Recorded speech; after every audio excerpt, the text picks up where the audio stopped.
Okay, the recording should be on now. Just to start off, I would like to introduce myself. My name is Kashka, and I am a blog and carbon conversation coordinator for Plant, which is people learning about nature in Tayport, a subgroup of Tayport Community Trust. And we run a community garden and also other associated projects with that. We just got lots of money again for the next 2 years, which is very lucky, from Climate Challenge Fund. So this workshop is funded from that. But the workshop series, which this is probably a 7th session of the workshops. The workshop series under lockdown was an idea, a collaborative idea between St Andrews Transition Edible Campus, Nine Wells Community Garden, Plant, and Strathkinnes Community Garden. We also had other guests speaking. So it's sort of a new way of connecting people and upskilling everybody for gardening, because everybody seems to be quite keen to do this now. So I'm here as a technical support person, but we also have Andrea Roach, who's going to be chairing the Q&A, who's also a garden expert, and Bob Bilson from Strathkinnes Community Garden, but I'm not sure whether Bob is able to actually contribute, because I think there's some technical difficulties with his setup, but he's there listening. The main star of the show today is Peter, who is our community gardener. So I'm just going to hand over to him and for the start of the workshop and show and tell about composting. Peter? For anyone who doesn't know, I'm Peter.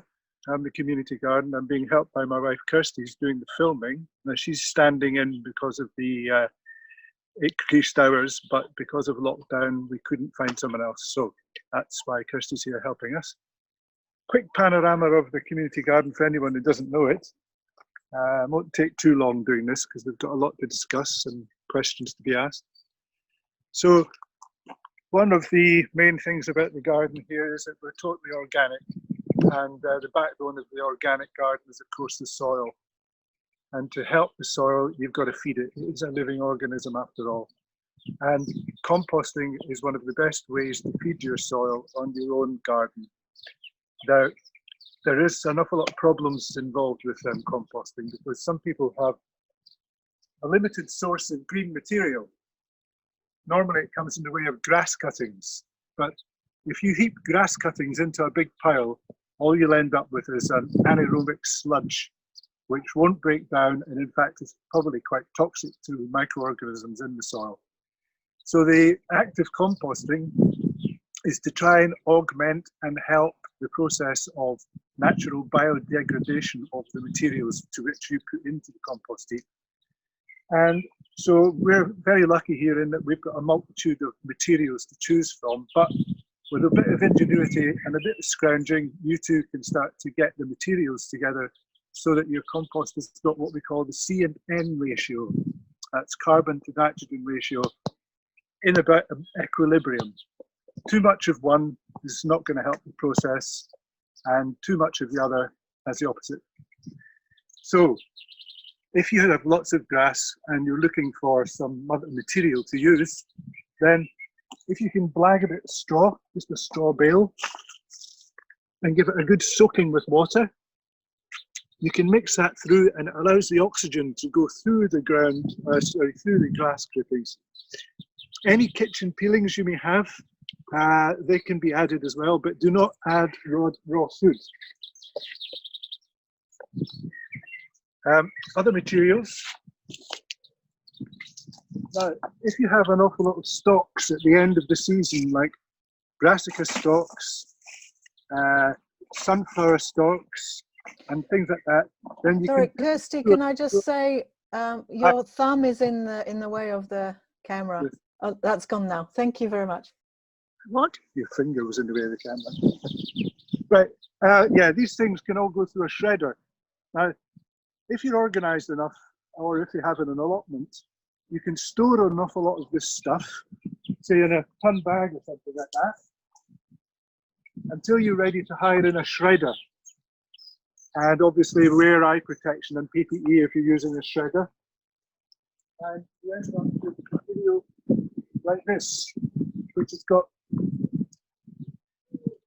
an awful lot of, this will be mainly carbon material. But the one thing I would stress is that if you've got a sunflower stalk, take the bottom off it, because you'll ruin the shredder in seconds with this kind of material. Also, when you're looking through your material, watch out for things that you shouldn't add to the compost heap. So, for example, we've been digging up our super early potatoes, but you wouldn't put the potatoes back into the compost heap because they just sprout, and you'd have to have an awful lot of heat going on in your compost heap to actually kill them. Other things you can put in the compost heap that may take a bit of time to break down is the likes of these recyclable cups. So if you're having a barbie using the recycling cups, you can chop these up in your shredder and put them in the compost heap. Old toilet rolls, we've been using these to grow on beans and other plants. Once you're finished with them, they'll go in the compost heap. String, it's a difficult one, but the fact is that you can, when you're building a new heap, is to get, for example, old compost from pots that you finished with last year. You might have grown tomatoes in pots, and put that stuff all in the bottom of the heap. So that means when you come to turn it, which we've started doing here, you can take all the stuff that you want to have composted quicker right at the bottom of the heap. Now, quickly, green materials from your garden, for example, this is last year's permanent spinach, which is actually boltings. We've used that. You can also use comfrey. Comfrey is a really good source of green material for the compost heap. This particular variety is called Bocking number 14, and it was very much a favoured plant by Lawrence D. Hills, who was the guru of organic gardening, who's started off the Centre for Organic Gardening down in Wrighton.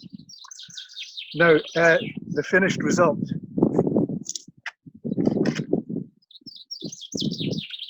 This is the stuff we're after, and it's absolutely teeming with brandling worms, which are these little red, wriggly worms that you find in the compost. Of course, they've all done a run out except for a few.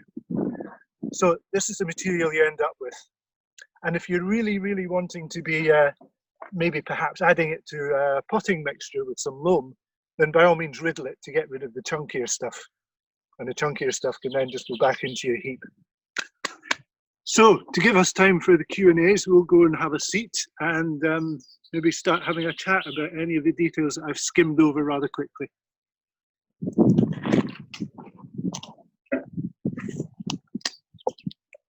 Why, Mom? Because.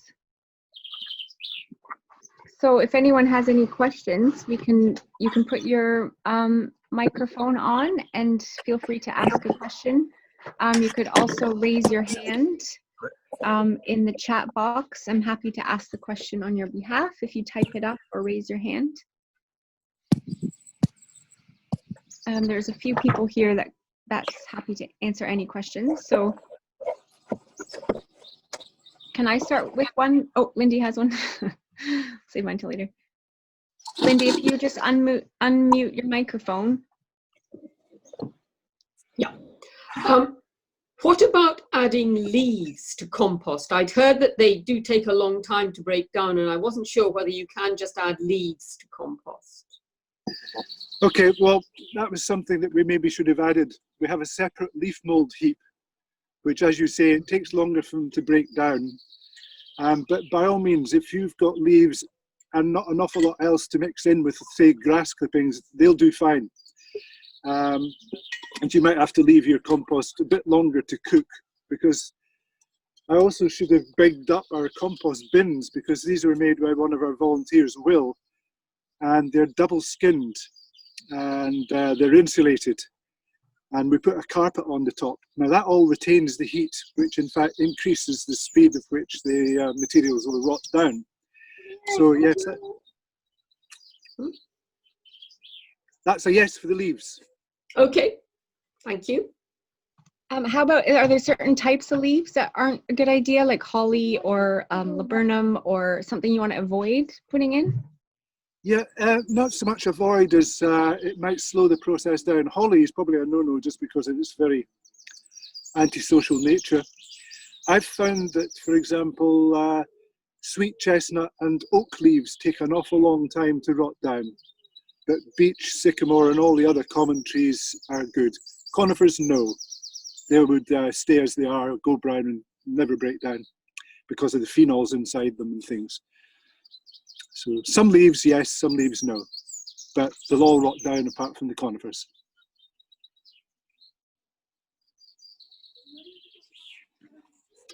Corin has her hand up. Do you want to ask the question?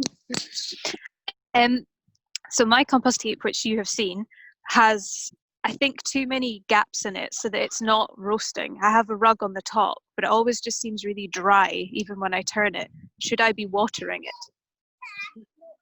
By all means, watering it. And the other thing, of course, is that I've really rushed through that presentation because we were so late in starting.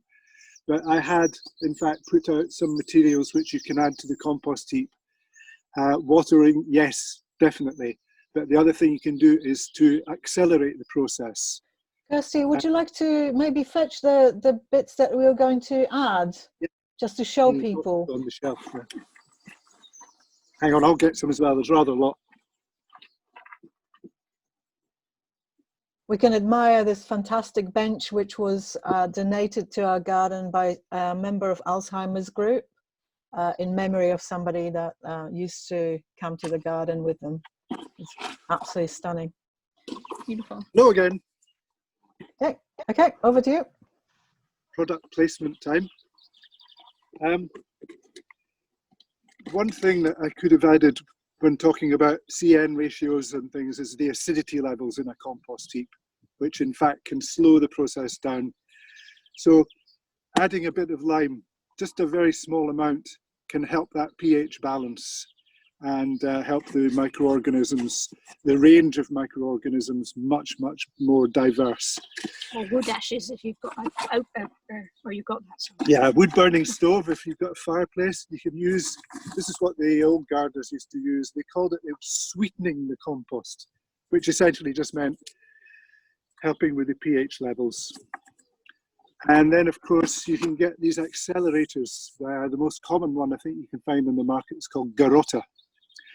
And essentially, they're just a mixture of the usual macronutrients with some of the micronutrients thrown in. But if you want the micronutrients to be enhanced, then two things you can add. One is seaweed meal or calcified seaweed. That would also do the pH thing as well. And rock dust. We are a great advocate of using rock dust in the garden. And it's been absolutely amazing, some of the things I've seen when rock dust is added with compost onto an already healthy soil. The fertility levels are just incredible. Hence, volcanic areas of the world have fantastic farming. So yes, keep watering, but don't forget to add a bit of nutrients as well. Kashka's asking if you can just use seaweed from the beach. The only trouble is that most of it's got plastic through it these days, hasn't it? And salt. And salt, yeah. To drain the salt out first. Yeah, we use some of it, but not the stuff. I guess we discussed this last week. Not the stuff that's washed up on the shore, but more seaweed that's been growing. Oh, what? But I find it takes a long time to break down, so I do cut it up quite a bit. Is that so would you want to then sort of put it through a shredder, dry it and put it through a shredder? Would that help? Yeah, something to cut it. Yeah, something to cut it up. Otherwise, it takes forever to decompose. That I found. Yeah, I'm not sure. A few years ago, I heard. I'm not quite sure of the science behind it, but seaweed, being an algae, was extremely good at concentrating radionuclides, which might have been in the salt, the seawater. But unless you add a Geiger counter to your gardening kit, I really don't know what to do about that one. Actually, I've got a question from Jill, which she sent to me privately. something about, is it, can you confirm, Peter, can you confirm that you can add the ash from wood burning stove to the compost? Is that what you can do? Absolutely, as long as you haven't been using anthracite or anything like that with it. Okay, no coal, no other, yeah, okay. Just the ash. Okay. There's a few more questions coming in from Leslie's asking, where do you get rock dust? Can you get that at just a garden center? Yeah, Fruki was stocking it, but the firm that's been really pushing it and trying to get the farmers on board is a firm based in Bankery called Remin. That's R-E-M-I-N. I used to be a trustee for the Sear Centre, which in fact they were very much pioneers in the whole process of using rock dust. So an awful lot of the thanks and initial work goes to Moira and Cami Thompson, who pioneered all the rock dust stuff. But there's plenty on the net about it if you want to read it up. Okay. Thank you. A question here from Sandy asking about mushroom compost, as he can have access to that. Sorry, she can have access to that. Is that okay? Mushroom compost, absolutely fine. It will already be quite alkaline, so don't bother with the lime or anything like that. Also, the whole thing about building a compost like this one over here in a oneer with farmyard manure or compost from mushroom farms and things like that, if you build them up in a big mass at once, then you tend to get this heat, which will then hopefully kill off the fungi mycelium so that you, well, it's an added bonus if you get mushrooms coming along in your vegetable patch. I've seen that happen quite a lot. But yes, perfectly fine. Okay, thank you. Can you recommend a brand of shredder, of a shredder?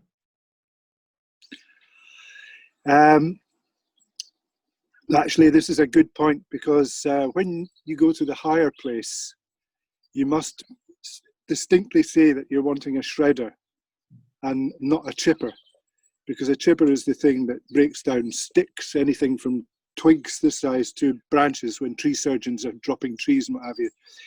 I don't know of any particular brand because I've always just hired them because of the one-off nature of its use. Atco, that one. Atco? That Yeah. one that you borrowed was Atco. Atco. Yeah, I borrowed one from a neighbour here yesterday to set this up, and it was an electric one. And also we've got a generator for these sorts of things in the garden. Yeah, that was quite a strong one, 2 kilowatt. Try to get 2 kilowatt minimum to get the oomph that you're going to need for that job. I think we have one in our tool share that you can rent in St. Andrews if anyone's near there, although it's closed. Oh, there you go. That's a St. Andrews Transition tool share. So if you go to Transition University St. Andrews website, you should be able to find the information there. Yeah. I've also so once seen the lockdown gets lifted a bit more, yeah. That's really amazing resource. There's so many different things you can borrow from it. But that's right, a chipper you can't put, there's a lot of materials you can't put in there. It's just too hazardous. And then I've also seen, if you don't have a shredder or chipper, this is in the case of leaf molds, and I never cut it up myself. I just put it in a leaf mold bin, but you can put it, you know, all your leaves on the ground and mow it with your mower, and that cuts it up really small, and then it just decomposes much faster, and you can fit much more leaf material into your bin. So that's a way around not having a shredder if it's leaf mold. You're after. Hi, this is Rod Crawford. I was just going to say, I saw something about uses for pine cones yesterday, and I mean, I was thinking about it in terms of a path actually, and not having to buy the stuff from Lidl's or whatever.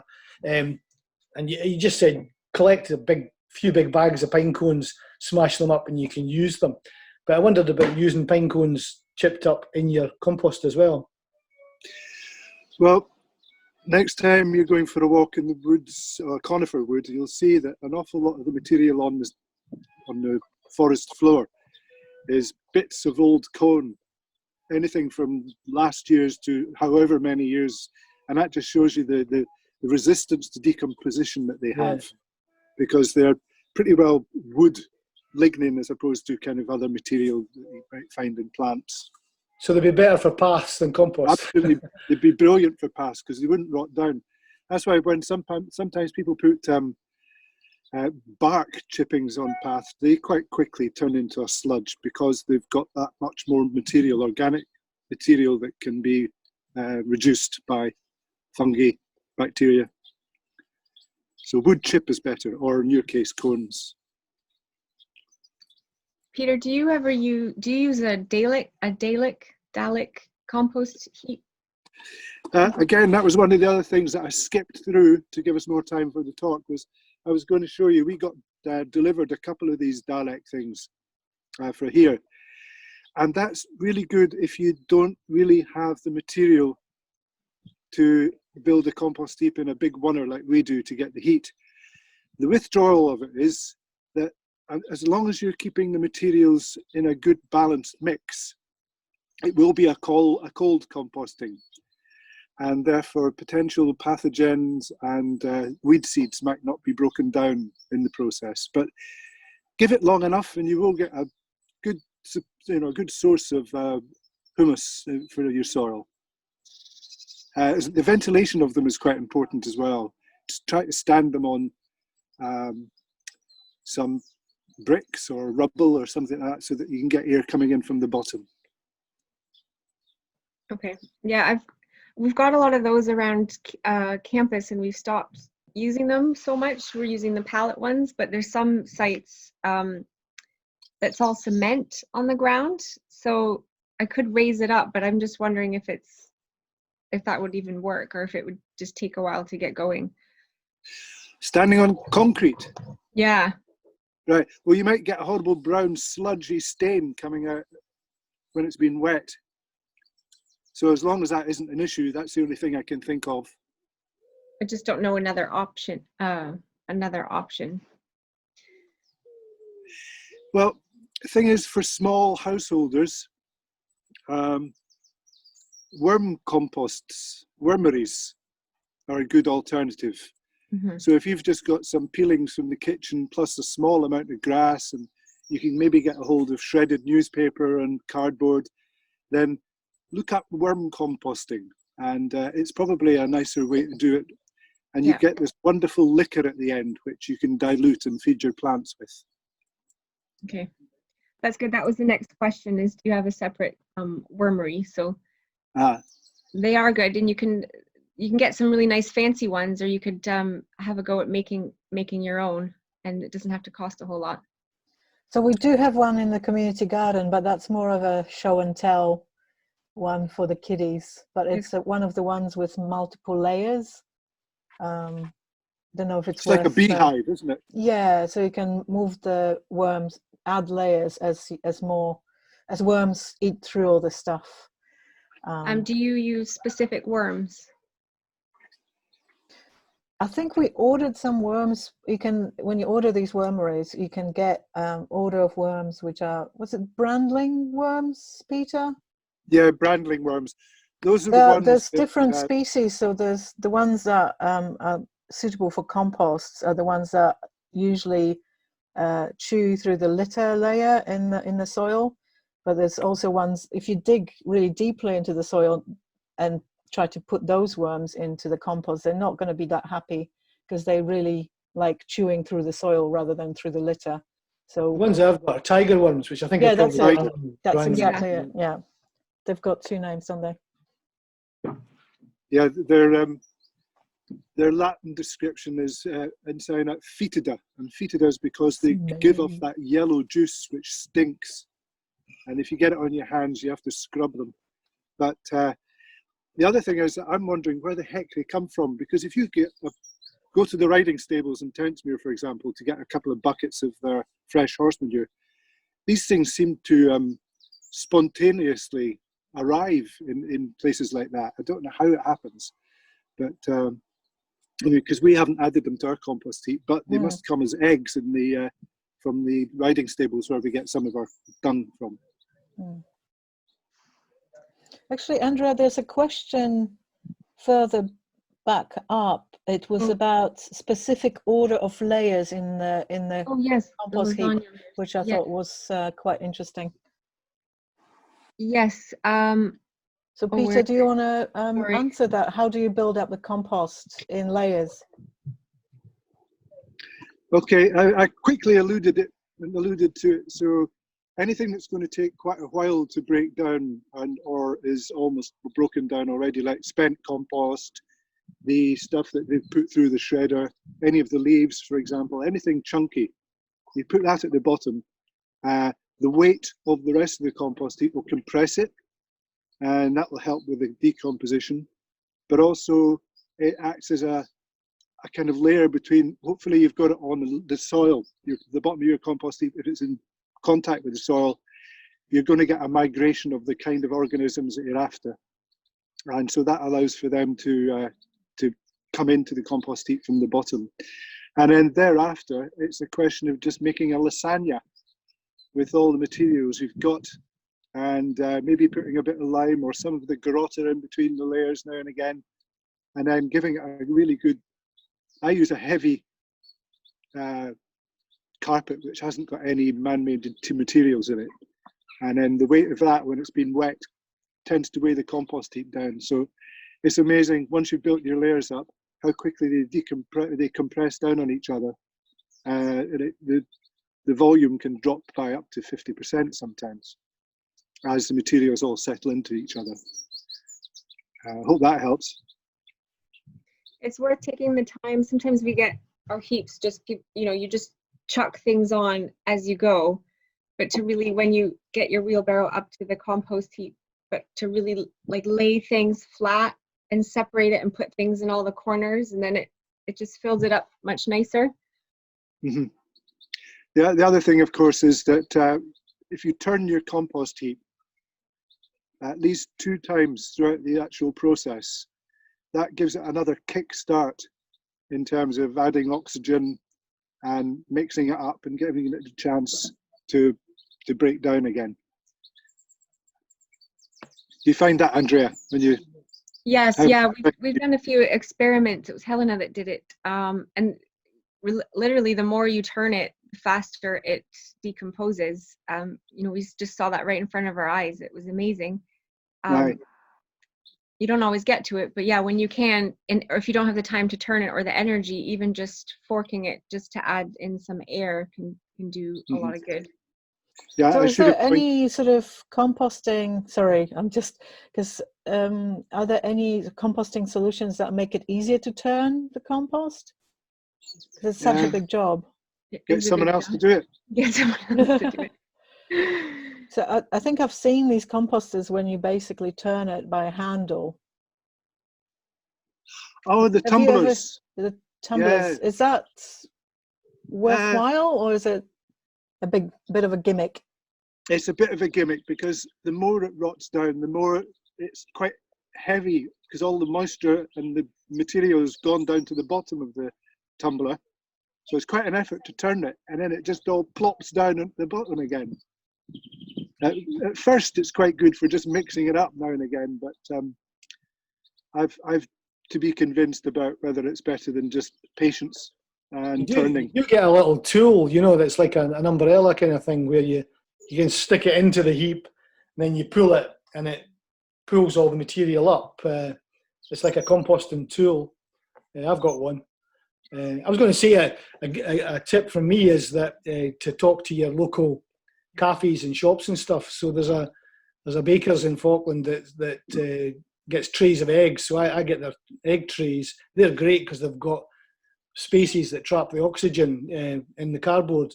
And the cafe next door to me, I get their coffee grounds and put some of that on as well. So you can talk to local people and local businesses and get stuff for free.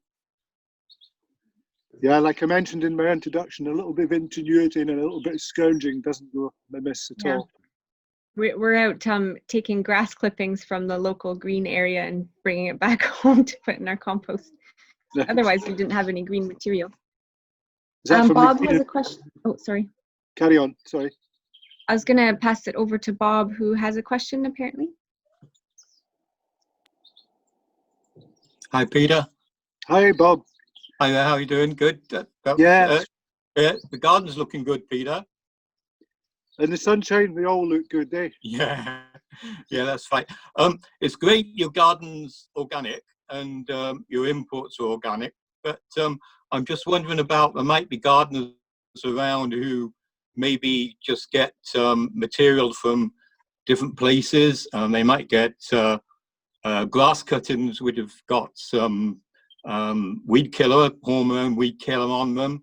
They might get some manure that the farmer has sort of sprayed to get rid of his ragwort and docks, and this can be a real big problem if it gets mixed in with your compost. So I don't know if you want to sort of say anything about that, or if you've experienced yourself. I've had some bad experiences on things like potatoes, tomatoes, and broad beans can be very susceptible to these chemicals.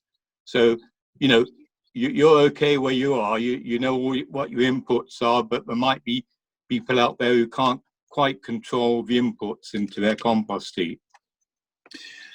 Okay, I would think that most local authorities, if that's where you're getting your grass clippings from, as a point of finance, more than anything else, are not using any of the specific broadleaf spectrum herbicides on public spaces. Perhaps bowling greens will, because of their very nature. Some sports pitches, like depends how much money the club has got to spend on the pristineness of their pitches.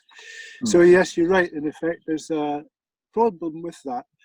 A kind of non-scientific way of testing the hay, for example, or sorry, straw, because straw is more likely to have residues of herbicides in them, is to make a brew with it.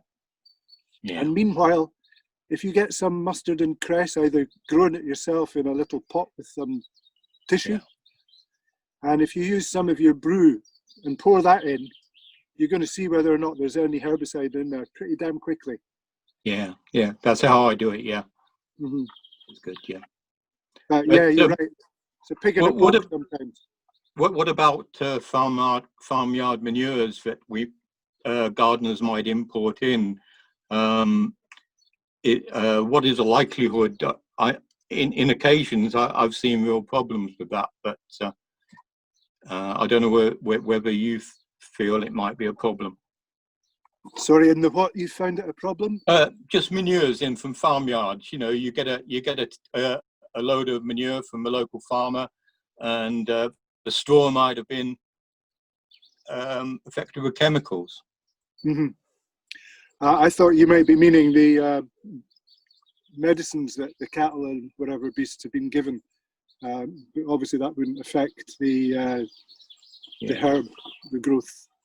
Yeah. Well, I've always done that crest test on manures, and usually it's okay, but occasionally you can have a problem. So I think it's just maybe people should be aware of it.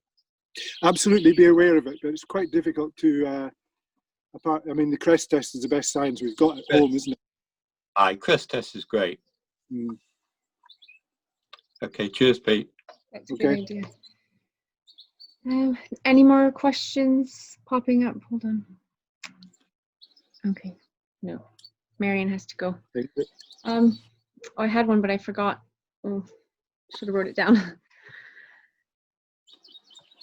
Does anyone else have any questions? I think there was one, I don't know if we missed that one, from Faizi Muhammad. Faizi, would you like to unmute yourself and ask something about composting in shady areas? Oh, yeah. Yes. Yep. Peter, the only place in my garden which I can put my compost is quite shaded. So is there any, is it worth to do it? Because I read it will take quite a long time to get a good compost out of it. I think you've answered your question in the asking, because obviously if temperature is the issue, then there is the rule of Q10 in biological systems, but for every rise of 10 degrees Celsius, there is a speeding up of the process. So obviously, if you're not in full sun, on the other hand, if your compost heap is in full sun, it's more likely to dry out quicker. Okay. And so I think being in the shade is better than being in full sun. Ours gets a fair bit of shade across in the corner there. All right. Thank you. Thank you. I'll think about it. As long as you're I said, composting. what was that? As long as you're composting, it's, you know, wherever you've got the space. Yes, exactly. It Okay. might And just take insulate- longer, don't want it. Insulation. There's somebody, I think Marie-Anne asked about a wormery which she finds slow to use the scraps. And I was going to say to that, because according to the advice I've seen, is that worms have optimal temperature in which they're most active. And unfortunately in Scotland, a lot of the time it's not reaching these temperatures. So I think a lot of the time you have to be patient with the wormeries, or put them in quite warm spots, but not let them dry out at the same time.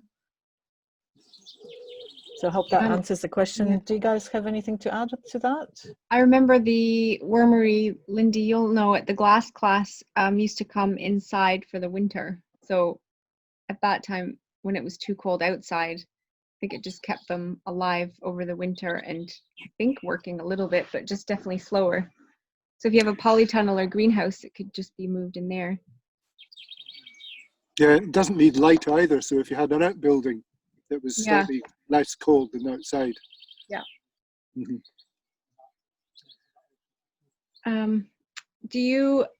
What do you feel about coffee grounds? They're probably not going to break down much, but again, like everything in a compost heap, everything that's got a surface area. If you took the surface area of your compost, it'd probably be tens of square miles, you know. So it's just adding to the surface area as far as I'm concerned. I don't think it's adding that much in the way of good nutrients. No. The thing I've heard it for is putting it around precious plants to stop the snails and slugs getting over it. That's fine when it's dry. They don't. Yeah, it has to be bone dry. And I guess too much is, I heard it's quite acidic for the soil. Yeah, of course. Yeah, so just a little bit. Here and Okay, there. I just wanted to say it's 2 o'clock, just after 2 o'clock. I'm not sure if people are okay with staying on. We can continue for another 5 minutes to make up for the lost time, if people are happy to stay on and ask more questions. But before we go anywhere, I just wanted to ask everybody to give us some feedback, and I'm putting a link to an online form in the chat window. So if you can click on that link, it will open up a Google form where you can give us very quick feedback. And again, if you experience any technical issues in the breakout rooms, we would like to hear about that as well, and whether you like that feature.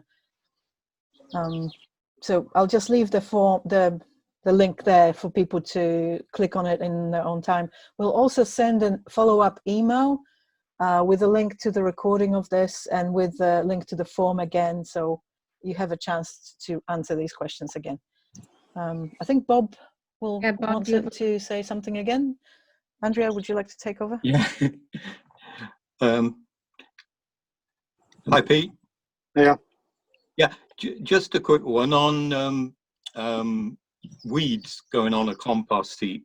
Often get a lot of questions on this. What weeds, perennial weeds or annual weeds, would you put on, and which wouldn't you put on? Right, well, you'll know the answer to this as well as I do, that you never try not to put perennial weeds such as dandelions, docks, couch grass into it. I pointed out the potatoes on our one, because all of these things will re-sprout unless you reach the critical. Oh yeah, potatoes terrible. 60 degrees Celsius or something like that. Sheep sorrel. Sheep sorrel.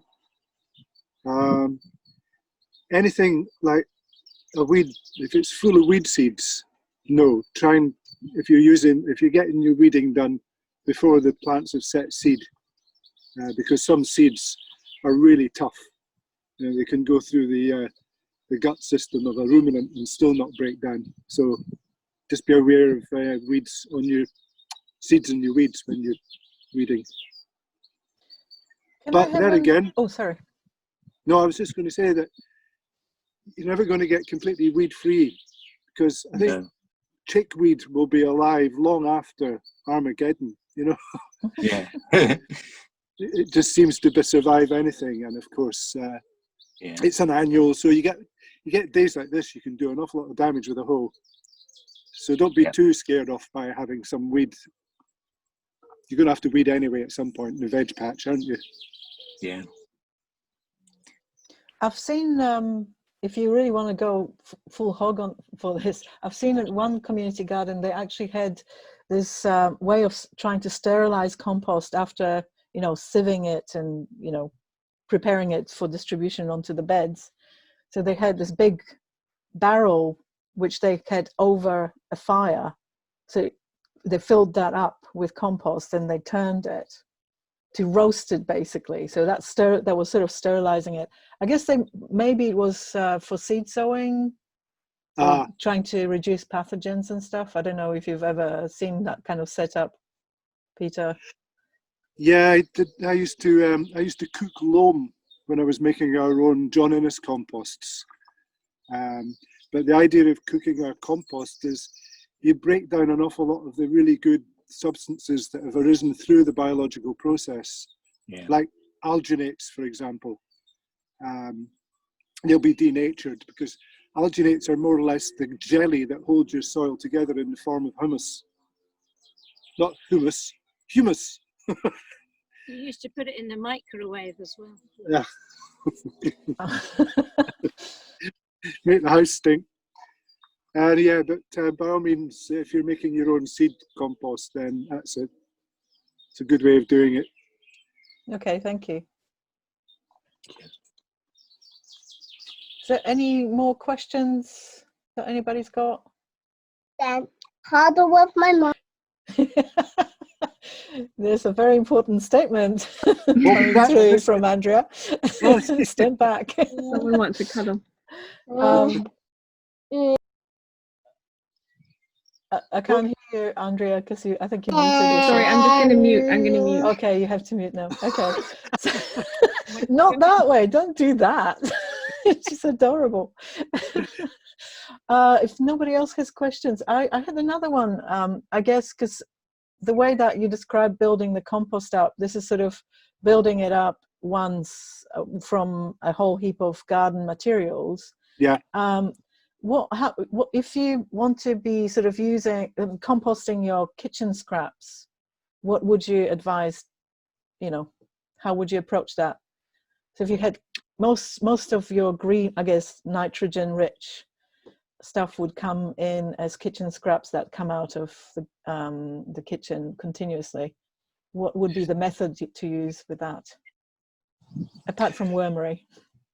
Well, our compost heap at home is a continual addition cold composting, but with lots of turning.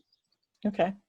So we tend to have a kitchen caddy with the biodegradable bag in it, and then just keep on adding. And then when you start to find it's difficult to close the lid, then you add it to the compost heap.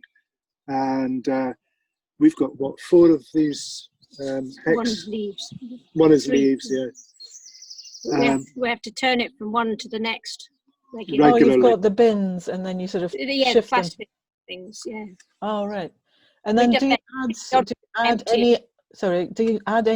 anything apart from the kitchen scraps then to sort of not... A small amount of grass, because we've only got a very small lawn. Okay. And weeds. And no clean weeds. Leaves. Weeds, clean weeds. Mm-hmm. So no carbon stuff like, that Garrotta, the stuff that you buy out of Lidl. I've used that. That's quite good. Okay. I think it's chicken. Okay. What about scraps of, paper, shredded yeah, paper? Cardboard. Okay. just make sure that it's a good mix. It's not all in like tight layers, and turn it regularly. So the turning is the key for that one, isn't it? And then all the lumpy bits go into the next bin. Okay. At the bottom. At the bottom, yeah, and start again. Excellent. That's a good tip. So Yep. I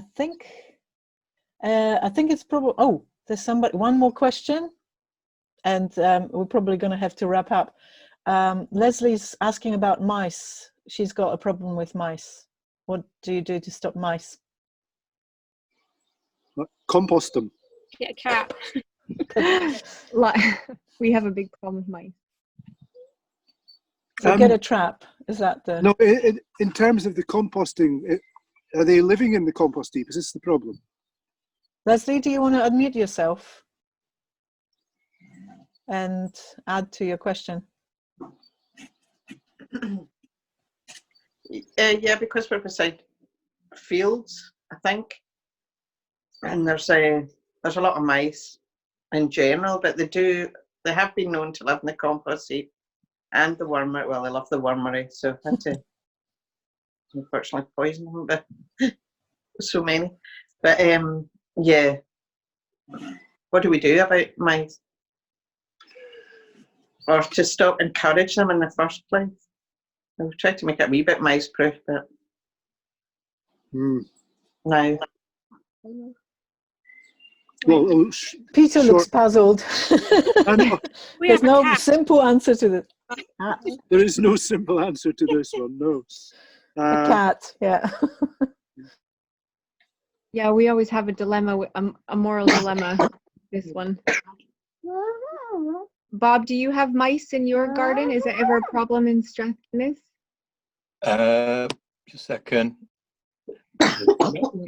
No, we don't, but I've had mice before and I just really put up with them, you know. I mean, the problem with mice is we spoke before with on this program, they eat the beans and the peas and they're real pests, so you know. But yeah, I've had them before, but I just leave them. I've had a family of voles living in my compost, and I was quite happy, you know, to see them, and they would run away very quickly when I appeared. But I had a horrible life-changing experience with them because I was turning the stuff with a fork and I spiked one of them with it, and that was horrible. Oh, I wouldn't recommend that. Yeah, it's horrible. Yeah, I've had misfortunes with toads before in that way. No, yeah. I've got toads. We're just having to broccoli. My purple sprouting broccoli. I've usually seen it eating it. I eaten a lot of the veg. There's so many. Is that when it's ready to harvest or just like young plants? No, it was quite a big plant actually. Right. Well, you could try putting a cardboard collar around the stem. They were even eating the onions. I was surprised. Oh, that's ridiculous. Yeah, I've got a lot of mice here. They're very malicious mice by the sound of it. But I think it's where we are in the middle of sort of an agricultural area, and there's plenty of wildlife of all kinds, but lots of mice. We have that at the community garden, and we're having to net things like parsnips because they eat the parsnip leaves and just stuff that you would never think to net up, but it seems to work, but it has to be really robust. But we put up with it as much as we can, and that's all we can do. Yeah. Environment mesh is quite a good way of protecting plants from rodents, but the raised beds is another one to try and just raise the height of them. Yeah. So humane trap, because I don't really like the idea of killing them unnecessarily. No, I don't. Yeah, Sandy said in the chat, Sandy said that the humane traps are very good, and they bait them with peanut butter. But it's. I thought you said you baked them with peanut butter. No. Well, I don't know how to prepare a humane trap, but I guess. Okay. Yeah. So I think we at 2:15, so I think we probably will have to wrap up because quite a few people had to leave already. Yeah, leaving it on an intractable mice problem, unfortunately. Okay. But I'm sorry that we couldn't really help. So thank you everybody for joining, and thank you for bearing with us with all the technical issues through this session. I was wondering if everybody would like to turn on their camera and to wave as a final goodbye. And I assume that's okay for me to take a photo for our social media. So if you don't want to be featuring, don't worry about turning it on. Bye bye, everybody. It's a teddy. Oh my gosh, we've got a teddy. That's great. Fantastic. Thank you so much. And thank you, Peter, and thanks, Andrea, and thanks, Bob, and thank you, everybody. Thank you for coming, everyone. Good luck with your composting and gardening. Bye. Thank you. Take Thank care. you. Bye. Bye. Bye.